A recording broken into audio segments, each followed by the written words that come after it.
সারদা দেবীর ছেলে রতন এবং ছেলের বউ প্রিয়াঙ্কা মায়ের উপর ভীষণ পরিমাণে অত্যাচার করে। মা বয়স্ক হওয়ায় তারা বৃদ্ধা মায়ের কোনো রকম খেয়াল রাখে না।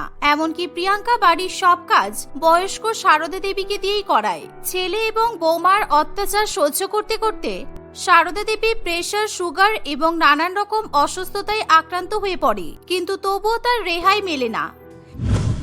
একদিন সারদা দেবী তার নাতির জন্য নুডলস রান্না করছে, এমন সময় তার অজান্তেই নুডলসে একটু বেশি পরিমাণে নুন পড়ে যায়। আর সেই বেশি নুনযুক্ত নুডলস যখন প্রিয়াঙ্কা খায়, তখন সে সারদা দেবীকে ভীষণ পরিমাণে কথা শোনাতে শুরু করে।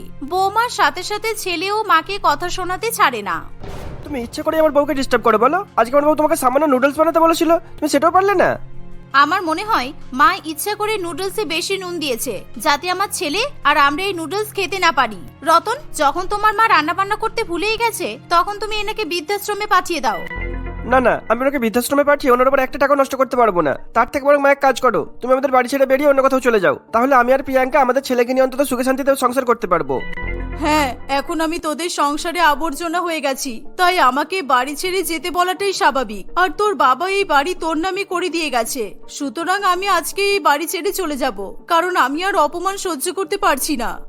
এই বলে বৃদ্ধা সারদা দেবী নিজের ব্যাগপত্র গুছিয়ে বাড়ি ছেড়ে বেরিয়ে পড়ে। সারদা দেবী নিজের সমস্ত ধন সম্পত্তি নিজের ছেলে এবং বৌমার কাছে ছেড়ে দেয়। একবার পেছন ফিরে নিজের ছেলে এবং বৌমার দিকে তাকালেও তারা সারদা দেবীকে একবারও আটকাতে চেষ্টা করে না।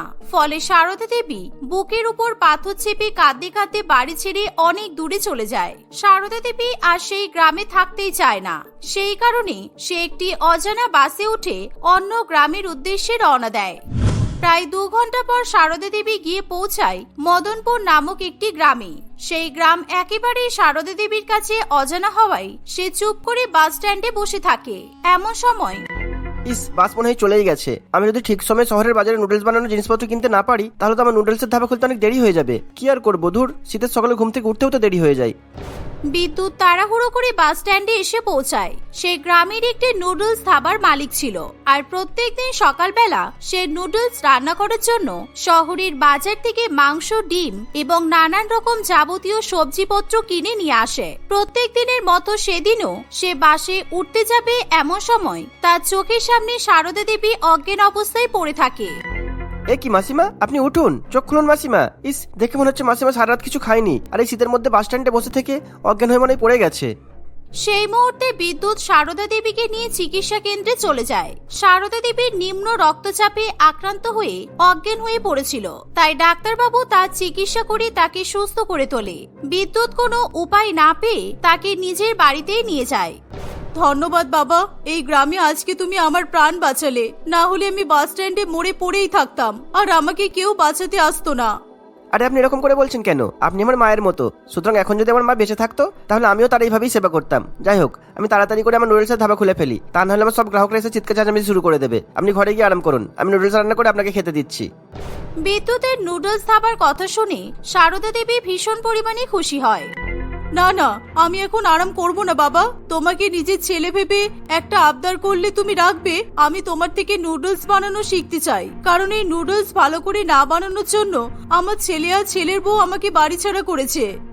সারদা দেবীর মুখে এমন কথা শুনে বিদ্যুতের চোখে জল আসে। হ্যাঁ হ্যাঁ, আমি আপনাকে নিশ্চয়ই নুডলস বানানো শিখিয়ে দেবো। আর আপনি একদম চোখের জল ফেলবেন না, কারণ আমি আমার মায়ের চোখের জল মোটেই পছন্দ করি না। তুমি আমার মায়ের মতো, তাই তুমি যদি আমার কাছ থেকে নুডলস বানানো শেখো তাহলে আমার খুব উপকার হবে। আর তাহলে আমি আর তুমি দুজন মিলে এই নুডলসের ধাবা চালাবো। এইভাবে সারদা দেবী এবং বিদ্যুতের মধ্যে আত্মীয়তার সম্পর্ক তৈরি হয়। বিদ্যুৎ তাকে নিজের মায়ের আসনে বসায়। সারদা দেবীও বিদ্যুৎকে নিজের ছেলে হিসাবে পেয়ে নিজের জীবনের সমস্ত দুঃখ কষ্ট ভুলে যায়। সেই সাথে বিদ্যুৎ তাকে খুব সুন্দর করে বিভিন্ন রকমের সস, মাংস, ডিম এবং ঝাল দিয়ে ভালো করে নুডলস বানানো শিখিয়ে দেয়। এই দেখো মা, এইভাবে ভালো করে ভেজে তুমি নুডলস তৈরি করে নেবে। আর সবসময় যখন নুডলস তৈরি করবে তখন একবার নিজের মুখে দিয়ে খেয়ে দেখবে যে নুনটা ঠিক আছে কিনা। যদি মনে হয় নুন কম হয়েছে তখন সামান্য নুন মিশিয়ে দেবে, বুঝেছো? ঠিক এমন সময় নুডলস ধাবায় অনেক গ্রাহক এসে উপস্থিত হয়। বিদ্যুৎ দা, আমাকে একটা বেশ ঝাল ঝাল করে মিক্স নুডলস বানিয়ে দাও তো। আর হ্যাঁ, আর এক প্লেট প্লেন এগ নুডলস বানিয়ে দিও, কেমন? হ্যাঁ হ্যাঁ, তুমি গিয়ে চেয়ারের টেবিলে বসো, আমি এক্ষুনি তোমাকে বানিয়ে দিচ্ছি। বিদ্যুৎ দা, আজকে আমার ভীষণ পরিমাণে ভেজ নুডলস খেতে ইচ্ছে করছে। তোমার হাতের ভেজ নুডলসটা জাস্ট দারুণ লাগে। তুমি আমাকে 2 প্লেট ভেজ নুডলস বানিয়ে দাও তো। বিদ্যুৎ তাড়াতাড়ি করে নুডলস বানাতে শুরু করে আর সারদা দেবী তাকে হাতে হাতে সাহায্য করে দেয়। দোকানে গ্রাহকের চাপ বেড়ে গেলে এবার সারদা দেবী নিজের হাতে নুডলস বানানো শুরু করে দেয়। বিদ্যুৎ, তুই ওকে নুডলস বানিয়ে দে, আর আমি এই মেয়েটাকে নুডলস বানিয়ে পরিবেশন করে দিচ্ছি। এভাবেই বিদ্যুৎ এবং সারদা দেবী বেশ রমরমিয়ে নুডলসের ধাবা চালাতে থাকে। ধীরে ধীরে সারদা দেবী বিদ্যুতের থেকেও বেশি ভালো নুডলস বানানো শিখে যায়, তাই তাদের ধাবাতে ভিড়ের পরিমাণ আরো বেড়ে যায়। বিদ্যুৎ নুডলসের ধাবায় কাজ করার জন্য কয়েকটি ছেলেকে কাজেও রাখে, তারাও সারদা দেবীকে মা বলে ডাকে। এভাবে যে বৃদ্ধা মহিলা একদিন চোখে জল নিয়ে নিজের ঘর ছেড়ে বেরিয়ে এসেছিল, ঠিক 1 মাসের মধ্যে নুডলস বিক্রি করে বিখ্যাত হওয়ার পর সেই মহিলার মুখে হাসি ফোটে। সারদা দেবীর হাতের বানানো নুডলসের সত্যিই কোনো তুলনা হয় না। তারপর থেকে যখনই বিদ্যুৎ শহরে বাজার করতে যায়, তখন সারদা দেবী একাই নুডলসের ধাবা চালায়। একদিন হঠাৎ করে বিদ্যুতের শরীর খারাপ করে। বিদ্যুতের ভীষণ পরিমাণে কাশি হচ্ছে, এমন সময় সারদা দেবী তার জন্য ওষুধ নিয়ে আসে। এই কদিন তুই বিছানা থেকে একদম উঠবি না বিদ্যুৎ, আর নুডলসের ধাবা নিয়ে তোকে কোনো চিন্তা করতে হবে না। আমি আর বাদবাকি কর্মচারীরা মিলে সব কাজ সামলে নেব। তুই শুধু ওষুধ খা আর নিজেকে সুস্থ করে তোল। আমি সকলের মুখে শুনে এসেছি যে মায়ের ভালোবাসা পৃথিবীর সব ভালোবাসার উপরে হয়, কিন্তু ছোটবেলায় যখন আমার জ্ঞান আসে তখন আমি রাস্তায় পড়েছিলাম, আর একটা অনাথ আশ্রম আমাকে রাস্তা থেকে কুড়িয়ে মানুষ করে। তারপর নিজের চেষ্টায় আমি এই নুডলস ধাবা খুলে টাকা রোজগার করতে শুরু করি। আমার জীবনে শুধু একটা জিনিসেরই অভাব ছিল, সেটা হলো মায়ের ভালোবাসা। কিন্তু আজকে তোমার ভালোবাসা পেয়ে সেই অভাবটাও আমার আজকে পূর্ণ হয়ে গেল। বিদ্যুতের কথা শুনে সারদার চোখ দিয়ে জল ঝরে পড়ে। এসব কথা বলিস না বিদ্যুৎ, আজকে তোর জন্য আমি এত বড় নুডলস ধাবায় রান্না করে নিজের নাম করতে পেরেছি। তুই আমার ছেলের থেকেও আমার কাছে অনেক বেশি কিছু। এভাবেই কিছুদিনের মধ্যে বিদ্যুৎ আর সারদা দেবীর নুডলসের ধাবা আরো বিখ্যাত হয়ে ওঠে, আর সেই নুডলস ধাবার নাম সেই গ্রামের গন্ডি পেরিয়ে দূর দূরান্ত পর্যন্ত পৌঁছে যায়। এমনকি নুডলসের দোকানের খবর সারদা দেবীর ছেলে বৌমার কানে গিয়েও পৌঁছায়। রতন, আমি শুনেছি আমাদের পাশের গ্রামে একজন বয়স্ক মহিলার নুডলসের ধাবা ভীষণ পরিমাণে বিখ্যাত হয়েছে, তাই আমি আর আমার ছেলে ঠিক করেছি সেই ধাবায় গিয়ে নুডলস খেয়ে আসবো। তুমি প্লিজ আমাদেরকে সেই ধাবাতে নিয়ে চলো। সবসময় শুধু কাজে ব্যস্ত থাকলে হবে বলো? হ্যাঁ বাবা, আমি নুডলস খাবো, কেননা ঠাকুমা বাড়ি ছেড়ে চলে যাওয়ার পর থেকে আমাকে মা আর কখনোই নুডলস বানিয়ে খাওয়াই না। ঠিক আছে, ওইভাবে বলার কি আছে? কালকে রবিবার, তাই আমরা সকলে মিলে কালকে পাশের গ্রামে নুডলস খেতে যাব। পরের দিন সকালবেলা উঠে রতন গাড়িতে করে নিজের বউ এবং ছেলেকে নিয়ে পাশের গ্রামে নুডলস খাওয়ার জন্য বেরিয়ে পড়ে। সে নুডলসের দোকানে যখন পৌঁছায়, তখন বিদ্যুৎ সেই মুহূর্তে নুডলস রান্না করে। দাদা, আমি শুনেছি আপনার দোকানে একজন বৃদ্ধ মহিলা খুব ভালো নুডলস রান্না করে। আমি আমার বউ ছেলে ওই মহিলার হাতে নুডলস খেতে চাই, তাই আপনি যদি ওই মহিলাকে একটু নুডলস বানাতে বলেন তাহলে খুবই ভালো হয়। ঠিক আছে, আপনি দাঁড়ান, আমি এক্ষুনি আসছি। এই বলে বিদ্যুৎ সারদা দেবীর কাছে যায়। মা, পাশের গ্রাম থেকে তোমার হাতে নুডলস খাওয়ার জন্য একজন লোক, একটা মহিলা আর একটা বাচ্চা নিয়ে এসেছে। তুমি তো সেলিব্রিটি হয়ে গেছো মা, তাই তাড়াতাড়ি চলো, ওনারা তোমার হাতে নুডলস না খেয়ে যাবেন না। সারদা দেবী বিদ্যুতের সঙ্গে নুডলস রান্না করার জন্য বেরিয়ে আসে। সে যখন নুডলস রান্না করে পরিবেশন করতে যায়, তখন রতন এবং প্রিয়াঙ্কাকে দেখে সে ভীষণ পরিমাণে অবাক হয়। তারা কিছুতেই বিশ্বাস করতে পারে না যে সারদা দেবী এভাবে নুডলস বিক্রি করে সুনাম অর্জন করেছে। তারা নিজেদের কুকর্মের জন্য অনুশোচনা করে। সারদা দেবী তাদেরকে দেখে কোনো মতে নিজের চোখের জল লুকিয়ে রাখার চেষ্টা করে। মা, তুমি এখানে? তার মানে ওই বিখ্যাত নুডলস ওয়ালি আর কেউ নয়, আমার মা। অনেকদিন পর তোমাকে দেখে আমার খুব ভালো লাগছে মা। এই বলে রতন নিজের মায়ের আশীর্বাদ নেয়, কিন্তু সারদা দেবী এতদিনে নিজেকে অনেক কঠোর করে ফেলেছিল, তাই সে আর কোনো রকম ভাবে কান্নাকাটি করে না। থাক, এখানে আর তোমাদেরকে চোখের জল ফেলতে হবে না। তোমরা যখন আমার হাতে নুডলস খেতে এসেছো, তখন আমি তোমাদের 3 জনকে নুডলস বানিয়ে খাওয়াবো, কিন্তু নুডলস খাওয়ার পর তোমরা এখান থেকে চুপচাপ চলে যাবে। কি মজা, কি মজা, কি মজা! আমি ঠাকুমার হাতের আবার নুডলস খেতে পারবো। ও ঠাকুমা, আমাকে ভালো করে মাংস আর ডিম দিয়ে নুডলস বানিয়ে দাও না। হ্যাঁ, এক্ষুনি দিচ্ছি সোনা, তুমি বসো। এই বলে সারদা দেবী বিদ্যুতের সঙ্গে নুডলস বানাতে চলে যায়। মা, আমি তোমার মনের অবস্থা বুঝতে পারছি। সুতরাং তোমার যদি নুডলস বানাতে ইচ্ছে না করে, তাহলে আমি ওনাদের গিয়ে বারণ করে আসছি। জোর করে চোখের জল নিয়ে তোমাকে নুডলস বানাতে হবে না। আমি আগের থেকে অনেক শক্ত হয়ে গেছি বিদ্যুৎ, তাই আমার চোখে আর জল আসে না। আর তোর মতো ছেলে পেয়ে আমি অনেক খুশি হয়েছি। আমি ওদেরকে নুডলস বানিয়ে নিশ্চয়ই খাওয়াবো। এই বলে সারদা দেবী নিজের ছেলে, বৌমা এবং নাতিকে নুডলস বানিয়ে খাওয়ায়। এই নিন আপনাদের নুডলস। চিন্তা করবেন না, আজকে আমি খুব ভালো নুডলস বানিয়েছি। আশা করছি আমার নুডলস আপনাদের সবার খুব ভালো লাগবে। এরকম করে বলছো কেন মা? আমরা জানি আমাদের ভুল হয়েছে, কিন্তু আমরা তো আমাদের ভুল বুঝতে পেরেছি। তুমি আমাদের সঙ্গে ফিরে চলো, আমরা তোমাকে বাড়ি নিয়ে যেতে এসেছি। আপনাদের কোথাও একটা ভুল হচ্ছে। আমি আপনাদের মা নই, আমার ছেলে ধাবার ভেতরে আছে, ওর নাম বিদ্যুৎ। আপনারা হয়তো অন্য কারোর সঙ্গে আমাকে গুলিয়ে ফেলেছেন। নুডলস খেয়ে নিন, আর যদি কিছু লাগে আমাকে বলে দেবেন। মা, আপনি দয়া করে এরকম বলবেন না। আপনি বাড়ি ফিরে চলুন আমাদের সঙ্গে। আপনি আমাদেরকে ক্ষমা করে দিন।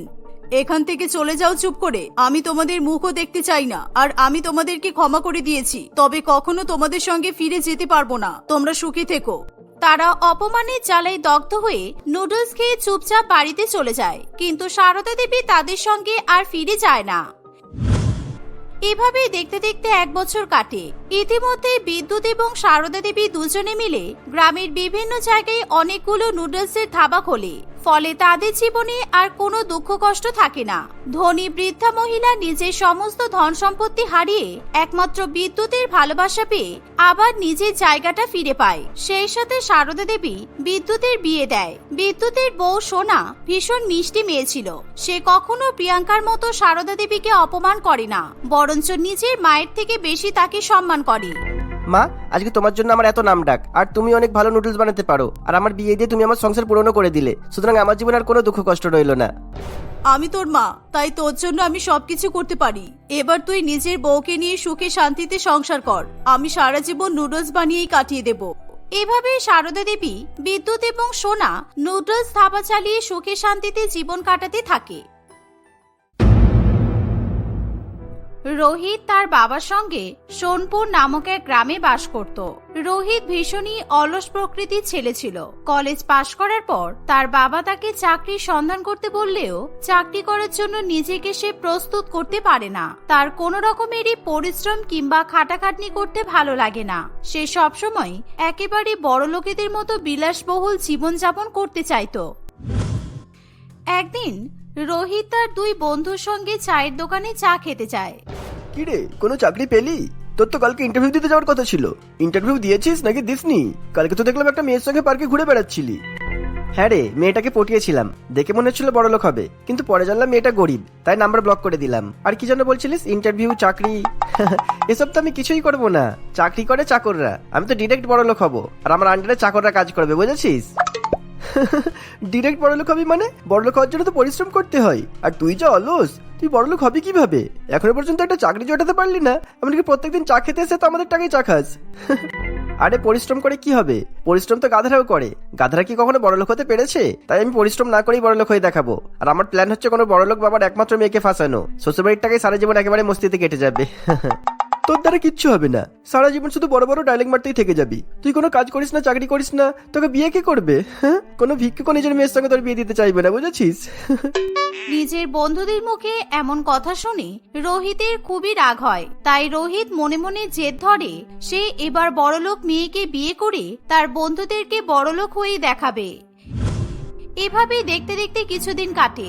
একদিন রোহিতের বাবা রোহিতকে শহরের এক বড় কোম্পানিতে চাকরির জন্য ইন্টারভিউ দিতে পাঠায়, কিন্তু ইন্টারভিউ দেওয়ার পর রোহিত সেই চাকরিটা পায় না। তবে সেখান থেকে বেরিয়ে যাওয়ার সময় ওই বড় কোম্পানির একমাত্র মেয়ে প্রিয়াঙ্কাকে রোহিত দেখতে পায়। প্রিয়াঙ্কাকে দেখা মাত্রই রোহিত তাড়াতাড়ি করে প্রিয়াঙ্কার কাছে আসে। হ্যালো, তুমি এই কোম্পানির মালিকের মেয়ে তাই না? কি জানো তোমার নাম? হ্যাঁ, প্রিয়াঙ্কা।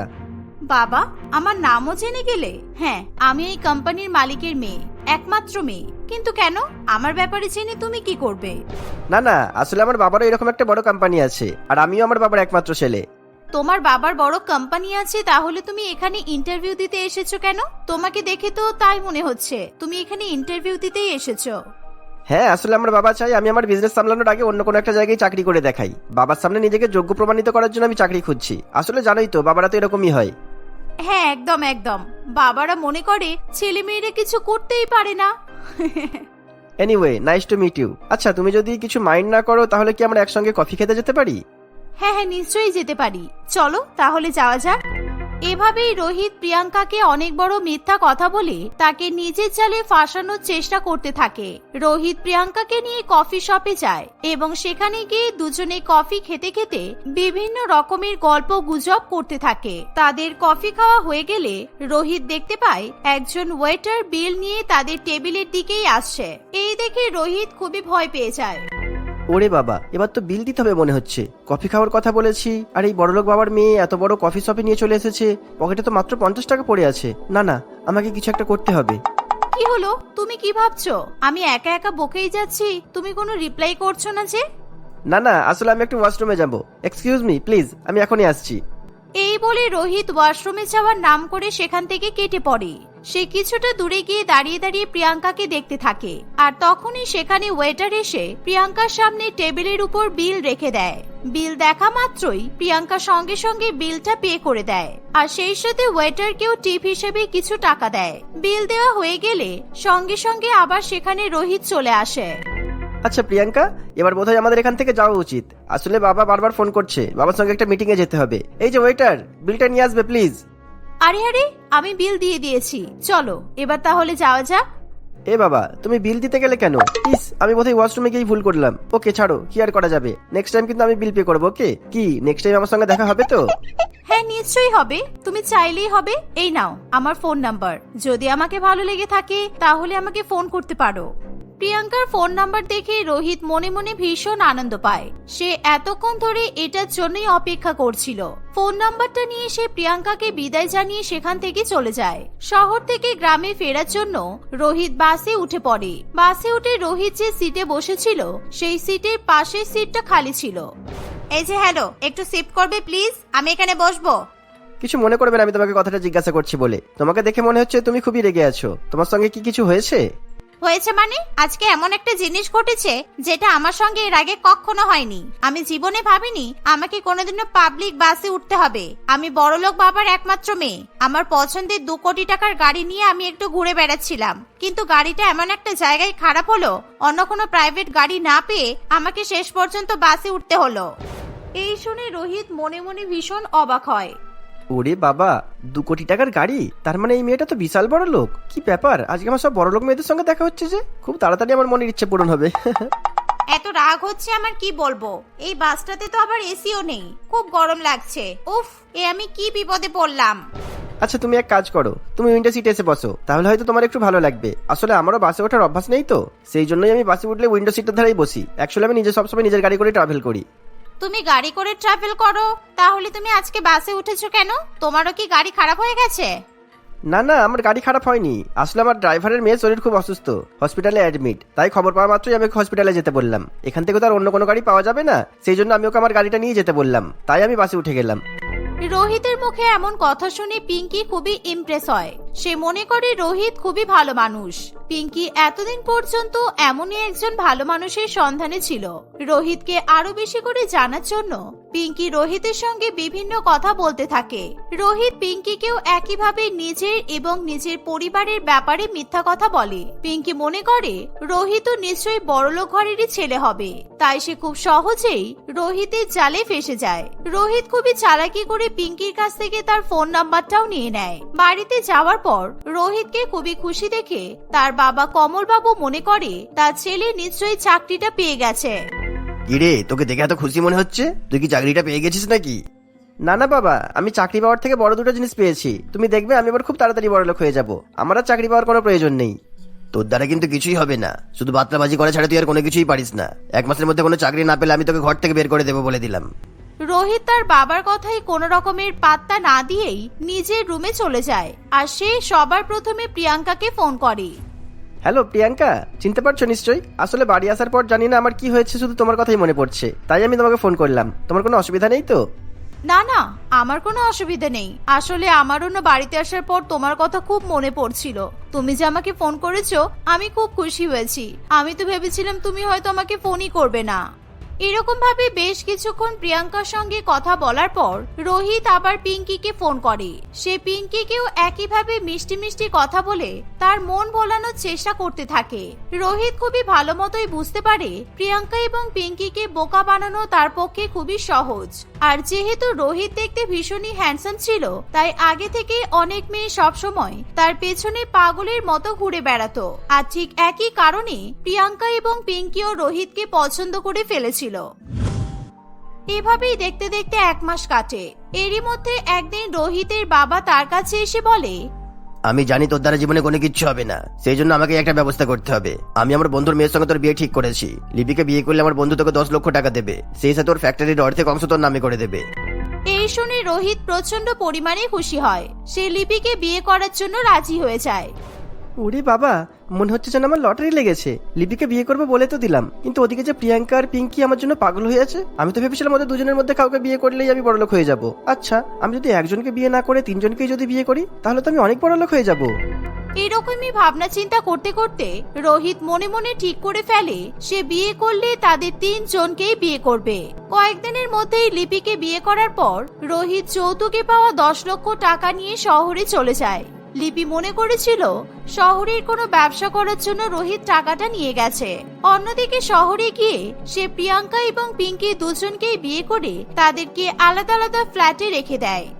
দেখো প্রিয়াঙ্কা, এখনই তুমি আমাদের ব্যাপারে কিন্তু কাউকে কিছু বলবে না। আগে আমি নিজের একটা বড় ব্যবসা দাঁড় করাতে চাই, আর আমি চাই তখনই তুমি আমাদের সম্পর্কের ব্যাপারে সবাইকে বলবে। প্রিয়াঙ্কা খুব সহজেই রোহিতের কথা বিশ্বাস করে নেয়। অন্যদিকে পিঙ্কিকেও সে একই কথা বলে। তাদের দুজনের কাছে বেশ কিছুদিন করে সময় কাটিয়ে রোহিত নতুন ব্যবসা করার নাম করে প্রিয়াঙ্কা এবং পিঙ্কি দুজনের কাছ থেকে 10 লক্ষ করে টাকা নিয়ে গ্রামে ফিরে যায়। রোহিতের কাছে অত টাকা দেখে লিপি ভীষণ পরিমাণে অবাক হয়। রোহিত, তুমি এত টাকা কোথায় পেলে? আরে তোমাকে বললাম না, শহরে আমি একটা নতুন ব্যবসা শুরু করব। ওই ব্যবসাটা আমি শুরু করছি, আর ওখান থেকেই আমি এই টাকাটা পেলাম। রোহিতের এই কথা শুনে লিপির কেমন যেন খটকা লাগে। মাত্র 1 মাসের মধ্যে ব্যবসা শুরু করে রোহিত কিভাবে এত টাকা বাড়িতে নিয়ে এলো, এই নিয়েই লিপি রোহিতের উপর সন্দেহ করতে থাকে। কিছুদিন গ্রামে লিপির সঙ্গে থাকার পর রোহিত আবার শহরে চলে যায়। শহরে সে প্রথমে প্রিয়াঙ্কার কাছে যায়। রোহিত, তুমি আমাকে একা ফেলে রেখে সবসময় গ্রামে চলে যাচ্ছ। আমার এখানে একা একা থাকতে ভালো লাগছে না। তুমি আমাকে গ্রামে নিয়ে চলো, ওখানে তোমার বাবা আছে তো। না না, তুমি কি পাগল? আমি তো আগেই বলেছি আমি নিজের একটা ব্যবসা শুরু করব, ব্যবসাটা বড় করব, তারপরে বাবাকে আমাদের বিয়ের ব্যাপারে বলবো। এখন আমি বাড়িতে জানাতে পারবো না। বারবার একই কথা শুনে শুনে প্রিয়াঙ্কার রোহিতকে কেমন যেন সন্দেহ হয়। অন্যদিকে পিঙ্কিও গ্রামে যেতে চাইলে রোহিত পিঙ্কিকেও একই কথা বলে। এরকম ভাবে প্রায় 6 মাস কাটে। রোহিত এখন অনেক বড়লোক হয়ে যায়। সে প্রিয়াঙ্কা এবং পিঙ্কির কাছ থেকে অনেক অনেক টাকা হাতিয়ে নিজের জন্য বাড়ি গাড়ি সবকিছুই করে ফেলে। এখন সে চা খেতে গেলেও তার দামি গাড়ি নিয়ে চা খেতে যায়। এই দেখে তার বন্ধুরাও অবাক হয়ে যায়। এরকম ভাবে আরো কয়েকদিন কাটে। একদিন প্রিয়াঙ্কা রোহিতকে বলে, আচ্ছা রোহিত, বলছি আমি কিন্তু আমার বার্থডেতে আমার 2টো বন্ধুকে ইনভাইট করেছি। ওরা দুজনই আমার ছোটবেলার বন্ধু। একজন শহরে থাকে আর একজন গ্রামে থাকে। ওরা এখানে আসবে, তোমার কোনো প্রবলেম নেই তো? আরে না না, আমার কোনো প্রবলেম নেই। তুমি তোমার বন্ধুকে ইনভাইট করবে, এতে আমার প্রবলেম হতে যাবে কেন? আসলে পিঙ্কি এবং লিপি ছিল প্রিয়াঙ্কার ছোটবেলার বন্ধু। লিপি গ্রামের মেয়ে হলেও সে শহরে থেকেই পড়াশোনা করেছিল, আর পিঙ্কি তো ছোটবেলা থেকে শহরেই থাকতো। স্কুল জীবন থেকে শুরু করে কলেজ জীবন পর্যন্ত তারা 3 বন্ধু একসঙ্গেই ছিল। দেখতে দেখতে 2-1 দিন কাটে। প্রিয়াঙ্কার জন্মদিনে পিঙ্কি এবং লিপি দুজনেই আসে। প্রিয়াঙ্কা তার ছোটবেলার বন্ধুদেরকে দেখে খুবই খুশি হয়। আচ্ছা জানিস, আমি তোদেরকে একটা কথা বলিনি। আসলে আমি না বিয়ে করেছি, কিন্তু একটা কারণের জন্য আমি এখনো এটা কাউকে বলতে পারিনি। আজকে আমি আমার বরের সঙ্গে তোদেরকে আলাপ করাবো। ও মাই গড, আমরা দুজনেও তো বিয়ে করেছি। লিপি বিয়ে করেছে এটা আমাকে আজকেই বললো, আর আমিও কাউকে কিছু বলিনি। কোথায় তোর বরকে ডাক একবার। রোহিত, একবার এখানে এসো তো তাড়াতাড়ি, আমার বন্ধুরা তোমার সঙ্গে দেখা করবে। রোহিতের নাম শুনে পিঙ্কি এবং লিপির মনে কেমন যেন খটকা লাগে। আর রোহিত যখন তাদের সামনে এসে দাঁড়ায়, পিঙ্কি এবং লিপি প্রচন্ড পরিমাণে অবাক হয়। রোহিত তাদেরকে দেখে প্রচন্ড ভয় পেয়ে যায়। সে একেবারে আকাশ থেকে পড়ে। এটা তোর বর কি করে হলো? এটা তো আমার বর। রোহিত, তুমি এখানে কি করছো? রোহিত তো আমারও বর। তার মানে রোহিত, তুমি একসঙ্গে 3টে মেয়েকে বিয়ে করেছো? তুমি এভাবে আমাদের 3 জনকে ধোকা দিলে? কেন করেছো তুমি এগুলো বলো? ছি ছি ছি রোহিত, আমি তোমাকে খুবই ভালো মনে করেছিলাম। তুমি এগুলো শুধুমাত্র টাকার জন্য করেছো, তাই না? সেই জন্য কিছুদিন পর পর শুধু আমাদের কাছ থেকে তুমি টাকা চাইতে। তোমার লজ্জা করলো না?